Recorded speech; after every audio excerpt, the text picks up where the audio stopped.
الحمد لله رب العالمين الحمد لله نحمده ونستعينه ونستغفره ونعوذ بالله من شرور أنفسنا ومن سيئات أعمالنا من يهده الله فلا مضل له ومن يضلله فلا هادي له ونشهد أن لا إله إلا الله ونشهد أن محمدا عبده ورسوله أما بعد فيقول الله عز وجل في كتابه المحكم يا أيها الذين آمنوا قوا أنفسكم وأهليكم نارا وقودها الناس والحجارة عليها ملائكة غلاظ شداد لا يعصون الله ما أمرهم ويفعلون ما يؤمرون وعن عبد بن عباس رضي الله تعالى عنهما أن رسول الله صلى الله عليه وسلم قال إن أودادكم هدية إليكم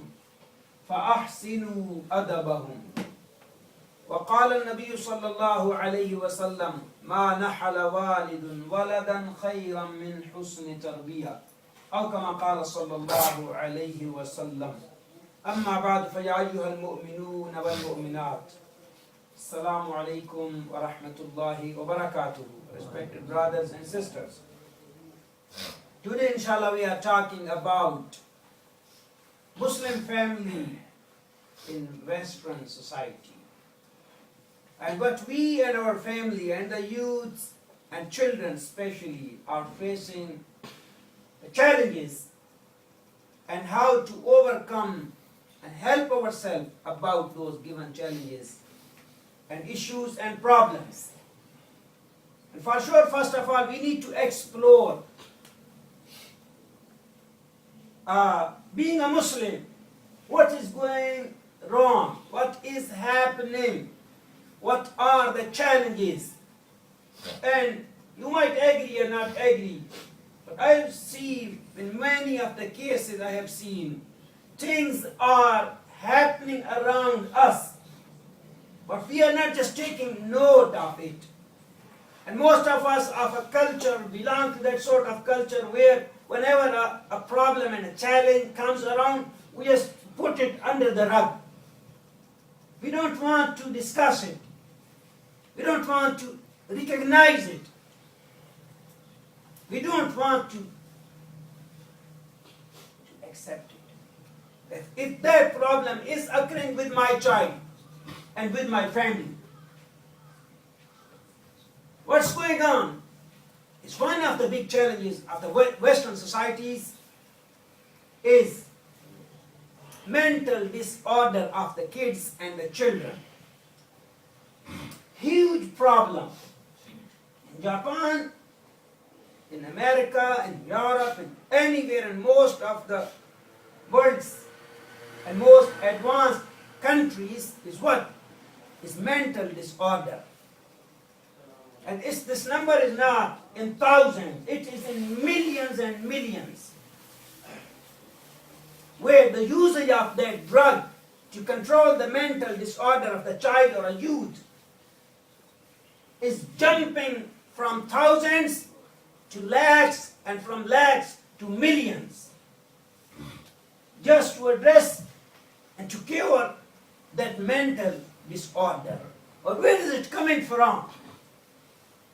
If most of us are coming from the Muslim countries, we never saw that sort of issue back in our countries or in our own childhood. But this is a reality. Similarly, school drops. The huge number of school drops at middle school level, high school level, 10th grade, 11th grade, 12th grade, and afterwards. Though the schools are providing every sort of facility at the school campus, in particularly, at least in these societies, then why the school drop number is so high? We do not know. And it is also happening for sure when we are living in this society, in this culture. It's going to affect us. We can't just close our eyes and see, well, like the pigeon, when it see the cat, it assumed, oh, the cat is not coming, let me close my eyes. And it won't come, it won't attack me, and it won't eat me. It's not like that.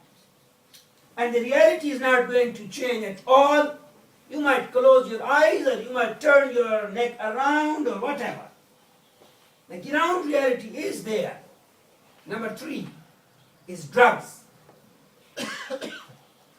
School kids and youth, 10 and 10 plus, they are getting involved in drugs. Drugs are available over there. And the drugs don't have just one single shape of it. There are multiple shapes of the drugs which are there, available, easily accessible, and the youth are using them and teens are using them. And once again, every issue and every challenge behind it has a huge story why kids or a teenager is forced to use a drug. What's going wrong with him or her? We need to explore. We need to know. We need to know and learn. We need to open this chapter. Similarly, teenage pregnancy is not something new for these societies. The number of teenage pregnancy is going in millions. And no one has control over it. If our child is going to the same school and living in the same society, so for sure we like it or we don't like it, it doesn't matter, but that disease is going to afflict him and afflict her. We might close our eyes, or we might say, well, I didn't know, or I don't know much, or I'm not much concerned, or I'm too busy and I got no time. That is another issue, another side of the coin. But the ground reality is that these things and challenges are occurring in the society. And another part of the challenge is also is our concept about the deen, our understanding of the deen. Some people are assuming that the deen is, and Islam is, that you might watch TV of Indonesia or Pakistan and Bangladesh, so this is Islamic tea. Or some might be assuming, well, if you are going to wear shalwar kameez or line shirt and like this something, and then you are safe. It's not like that. Or many among us are just habitual of coming to the mosque and Islamic center on Eid days. Or whenever, if there is a big function at the center, we come and attend that function. Other than that, I got no relationship with the center, with the mosque. Others among us, whom relation is with center from Friday to Friday. And you see, you and me are giving a picture to our child. What is the role of religion in our life? How much is it important in our life? He is or she is observing all that practice very closely. Don't miss it. Don't be mistaken. They are observing all of that. So this is where they are going to learn. And many among us are the one who want to shape the religion the way they want. They do not want the religion and Islam to shape their life. They want other way around. They want to shape the religion, and this is where they will start bringing dalil and argument and proofs from other way around to prove and to justify their wrong deeds and actions. If a person is drinking, or having sort of relations, or messing up here and there. And now he will try, or she will try to justify their deeds. Come on.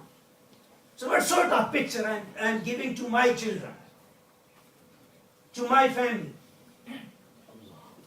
So this is where it is you and me who are giving a concept or idea of the religion or role of the religion in the life of a young male or female.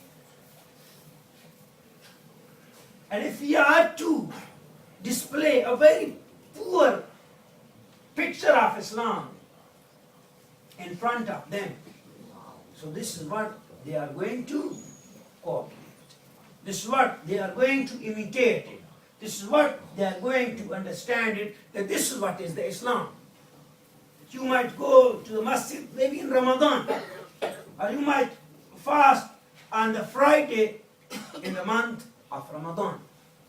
Or you might visit the masjid whenever, if there is a major function at the masjid or center, you might go. And other than that, no role masjid has to play in your and my life. For sure, they are learning what we are giving them. And once again, I won't blame the teen, the youth, the children. No. None of us should be blaming them. Because this is a picture of Islam you and me are giving them and portraying and displaying in front of them. And when it comes, and many other issues are over there. We have, all of us, many among us have complained, oh, my child is not listening. He has become disobedient. He is no more behaving like a Muslim child. We never saw that in our country, in our own childhood, that the child was misbehaving that way and misconducting himself and herself. But all these diseases and many others, which I am just trying to mention.